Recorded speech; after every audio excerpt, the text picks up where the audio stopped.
ఎందుకు ఈ విషయం చెప్తున్నానంటే, ఎక్కువ మంది ఇవాళ ఇండియాలో వెస్టీజ్ ప్రొడక్ట్స్‌ని ఇష్టపడుతున్నారు. అలాగే వెస్టీజ్ ప్రొడక్ట్స్‌ని ఎక్కువ మందికి ప్రమోట్ చేస్తున్నారు.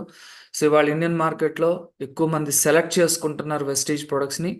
సో, ఆ లెవెల్‌కి కంపెనీ రీచ్ అయిపోయింది. ఇందాకే చెప్పాను చాలా ఛాలెంజెస్ ఫేస్ చేసిందని చెప్పి. నేనొచ్చిన ఈ 7 సంవత్సరాల్లోనే చాలా అప్ అండ్ డౌన్స్ చూసింది కంపెనీ. ఎన్నో కంపెనీస్ వెస్టీజ్‌ని అసలు లేకుండానే చేద్దాం, మార్కెట్‌లో లేకుండా చేద్దాము, రైట్? వెస్టీజ్ అనే పేరే వినపడకుండా చేద్దామని చెప్పి చాలా కంపెనీస్ అనుకున్నాయి. బట్ ఆ కంపెనీలు లేవు ఇవాళ ఎక్కడ మార్కెట్‌లో చూద్దామన్నా సరే. సో, మీరందరూ కూడా ఆలోచించాలి ఒకసారి.